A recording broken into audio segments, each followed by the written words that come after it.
Broadcasting from the business capital of the world, this is the Podcast Business News Network. Yes, welcome back, everybody.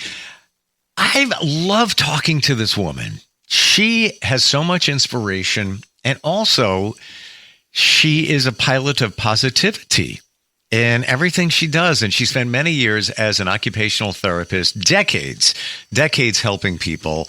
That has led to so much in her life, teaching it, writing articles, publications and such. But now she has a little more time. She travels more than she ever did. And we're going to talk about some of those travels today with Lynette Walsh, who is on the program. Welcome back, Lynette. How you doing? I'm doing well, and I'm here in sunny California. I'm envious because we have warmer weather here in New York, but that's not going to stay. But your weather is in terms of the temperature. What do you think? What do you think temperature is right now? Outside my house, it is about 68, 69, but it's supposed to get up into the 70s later today. Lovely. Because this is 9 o'clock in the morning here. Yeah. And 3 hours on the other coast, we're floating about 66, and it's sunny, but it's going to drop soon. But yeah, love this weather, don't you? Yes. You also love the climates of many different countries. So I want to pivot over from your OT career to traveling. Was it 120 that you've been to? 122. Wow. What? But I've been doing this since I was 16, and I'm now up in years. Well, and you also have more time now to focus on that travel, but wasn't it in the very beginning when you were much younger, your parents encouraged you to travel? Do I remember that correctly? Yes, my mom, she loved to go with her girlfriends, lady friends, and they would go to the continent, France and Germany, Italy, wherever. And I did go on a couple of trips with her. We went to southern Portugal, which was rather fun. And then my dad, he was an incredible craftsman. The family business was woolen textiles, but he loved working in his workshop, and if he didn't have the tools he needed, he made them. And his one big hobby was fishing. So his idea of a holiday was to go to a favorite place where there were 7 miles of trout fishing with a very nice hotel attached to it. Wow. You must have, I know speaking to you have a wonderful memory for all of this stuff, but you must have so much stored in your mind about all of these travels. Oh yes, and I in fact I've got a collection of T-shirts, and I took one out this morning, and I thought, now wait a minute, is that Lithuania or Latvia? Wow, that I even thought of that. I never thought of that. That you probably have so much apparel from all these different countries too. Yeah, and this time of year in November, I usually go through my closets and take out the things that I don't need anymore, and the stuff I don't need anymore, and take it to Goodwill.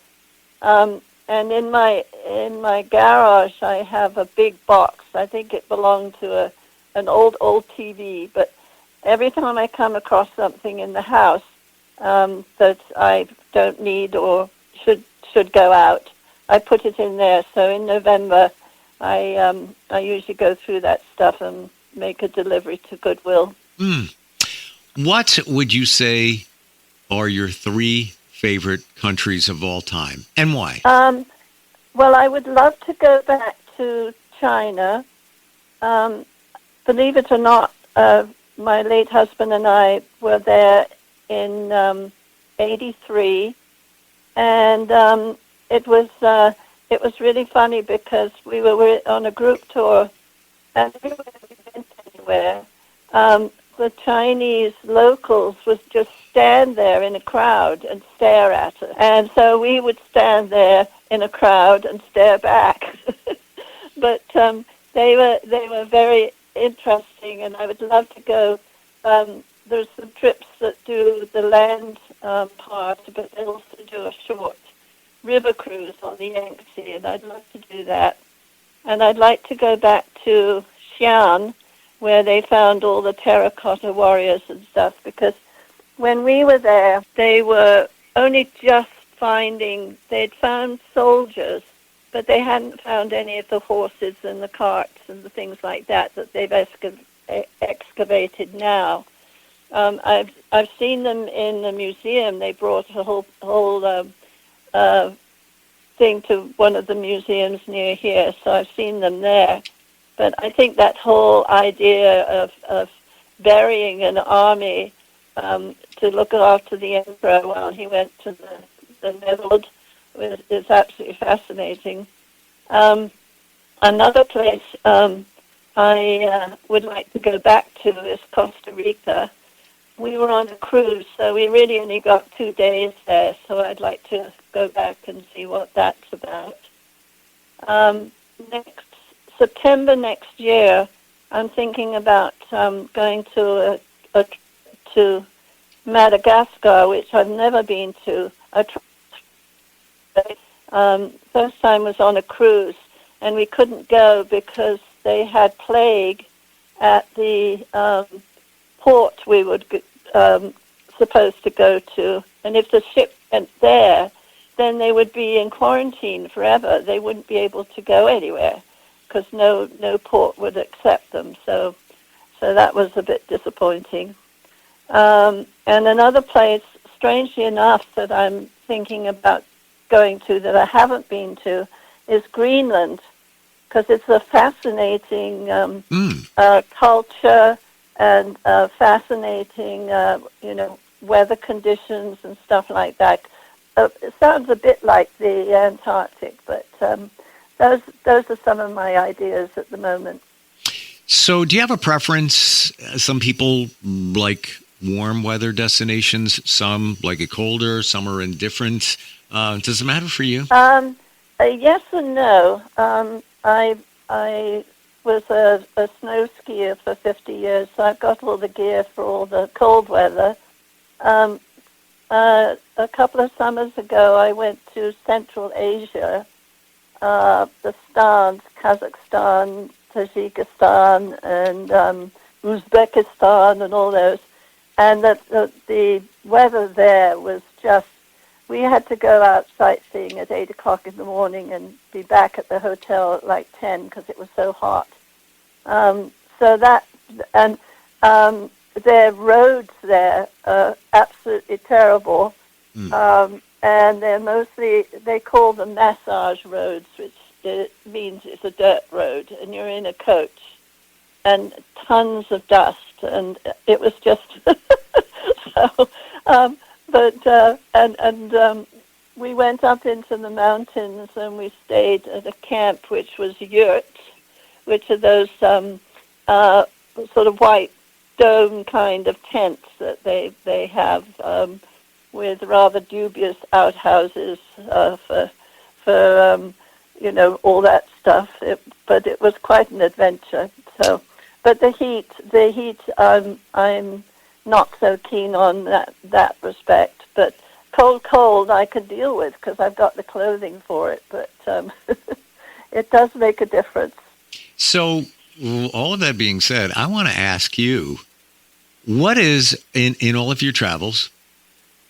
What would you say is the most unusual thing that you encountered? Doesn't matter what it is, but if we put it under the category of unusual, anything stand out for you? Well, I think the staying at the yurt camp was one of the most unusual, and my mother. I loved going on walks with her because she knew the names of all the flowers. And when she got tired, she'd sit down and bring out her watercolors and draw and paint them and that sort of thing. And at the camp, the yurt camp, we were at 9,000 feet. So it was, you couldn't rush about because you get very short of breath at that kind of altitude. And the ground was absolutely covered with edelweiss flowers. the little white ones that you associate with Switzerland. I mean, you couldn't avoid stepping on them. It was just absolutely amazing because it was always, it was very short grass, sort of like you would get in the tundra, and these beautiful little white flowers and a few little blue ones too. And I couldn't believe what I was looking at, because when we went on summer holidays to Switzerland, and if you found an edelweiss growing there, it was like, wow, look what I found. You know, it was a big deal.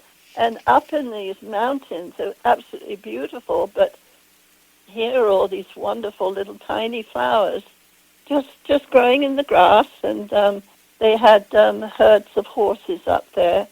And one of the, I think it's, I can't remember whether it's Kazakhstan, one of their national businesses is raising horses, and then they sell them. You know, it's a whole sort of business. They breed them and sell them, and so you're in this camp, and the horses are a little while away. They're just grazing, and I had to make a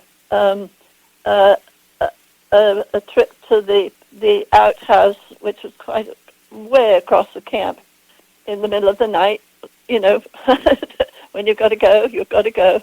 And I came back, and there was a horse that was lying down in between the two yurts, ours and the next one. And she was sort of making a kind of, you know, uncomfortable moaning noises. And I said to my roommate, I said, you know, I think she's having a foal. And a what? Having a what? A foal, a baby. Oh, a foal. Yeah. Okay, gotcha. And then there was another horse standing close by, and she kind of got up, and as I came back, she saw me, and she kind of got up and walked away a little further. And then the next morning, I saw her a little ways away from the camp, and in the grass there was a little dark shape, and that was the baby, and they were looking after it and everything. So that was really quite something. Wow. Again, with 120 something countries that you visited, you must have seen so much. Just I have memories from, I've only been to the Caribbean. It's a passion. I've been blessed to be able to go to islands numerous times for work connected. But the memories, as I start to think, and that's a tiny piece of what you've done. Have you ever thought about writing a book about your travels? Well, I've written, yes, I've written journals. In fact, I've still got some that are a bit unfinished. And if I go on a cruise, I do a sort of journal scrapbook, because cruises all inundate you with tons of piece of paper, you know, your itinerary and this, that, and the other, and the program for the day and everything. So I get one of the big, like at Walmart, they're sketchbooks, spiral-bound sketchbooks, and they're about 8 by 10 size. And so I make a sort of scrapbook, and then I write my own comments or feelings or things that we've done that day. And that's kind of hilarious, going back and reading what I wrote. Ooh, I never thought about that. The journaling too. Just keeping track of your travels. Wow. And when I first came to the U.S., I used to. We had my roommate and I. We had a big piece of brown paper stuck on the back of one of the doors, and we used to write comments of what we had done, and I've got that somewhere, and it's absolutely hilarious. But I do have some of the journals and notebooks that I wrote, coming to a strange country. And in fact, the poem that I was just talking to the other Stephen and asked him, but the poem I would like to read for you is all about my first Christmas in the U.S. Ooh. and thinking back to Christmases in England. So I would love to hear that. Let's go there now, because along with everything else, you write these wonderful poems that conjure up so much amazing imagery. This one's different. Wow, I'm wondering what that felt like. You celebrating, Christmas in this country, and you came specifically where in Europe? I came to from England. I came to North Carolina. Oh boy! And we came with a gerontologist that we had been working with in Oxford, England. And we were teaching how to do adult daycare. And this was back in 1970. So we're a ways back. But I originally came for a year, and, I'm still here. Wow. Can you please share your poem with us? I will. Okay. Okay. This one is labeled Christmas. Does Christmas seem the same each year? Of jaded shopping trips and fear, of spending too much time and cash, of overeating and actions rash, that make regrets of doleful faces, instead of holding all the aces. Cold, crisp walk across the road for nighttime church, a child so awed, to stay up late and share the table with Jesus born, that lowly stable. With simple scene and beasts nearby, the warmth of candles and starry sky, voices raised in familiar praise, the Savior's birth this day of days. No, it's not the same each year. Our childhood memories shape it where the days preparing are rushed and fun, with cakes and puddings and turkey done, wrapping gifts and deciding what goes to Aunt Maud or Auntie Dot.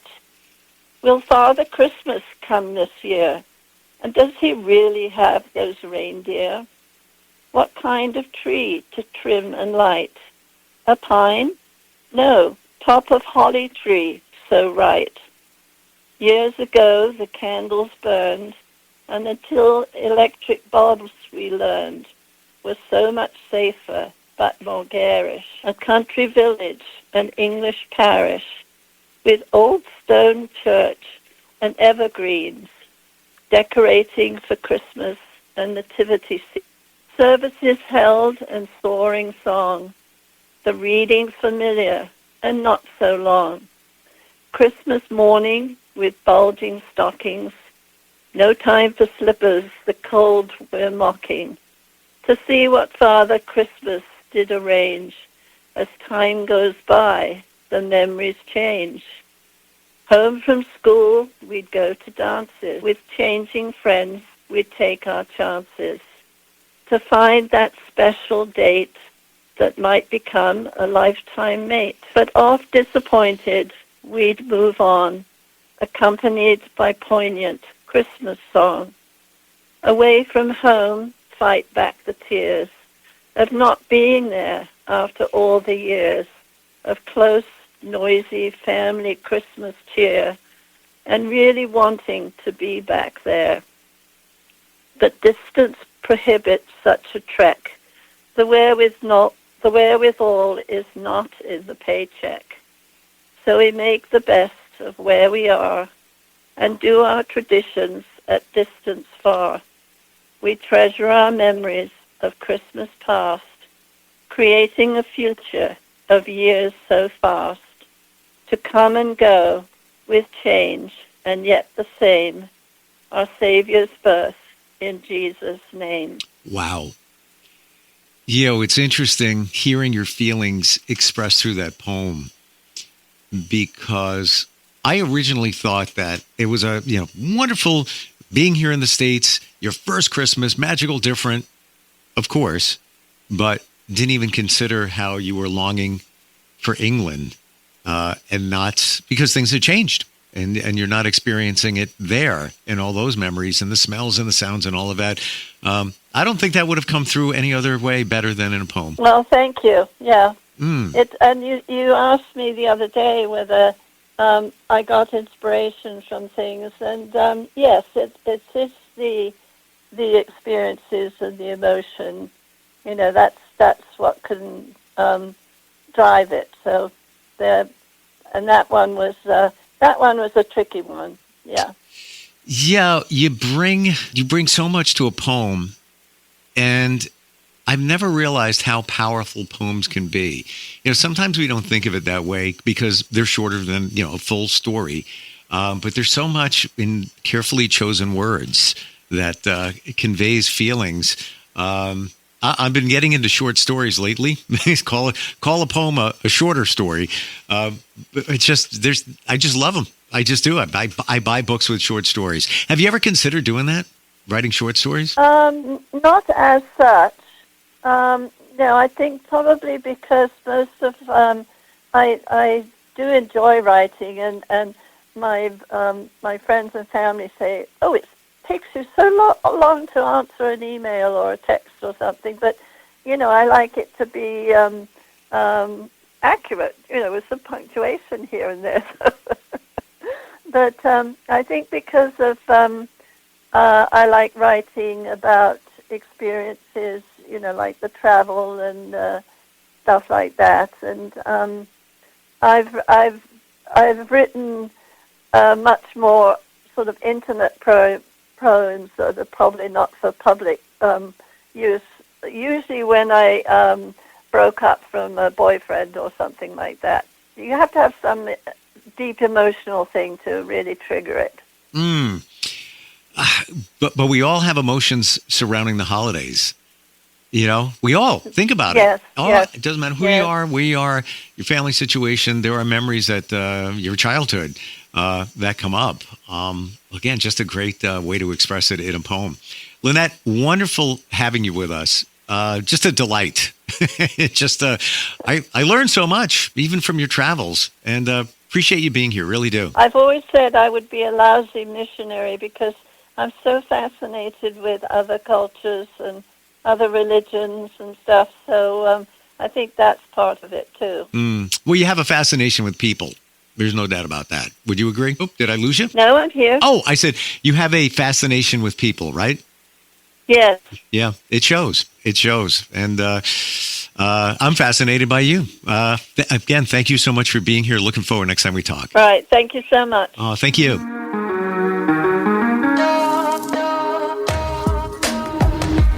Broadcasting from the business capital of the world, this is the Podcast Business News Network.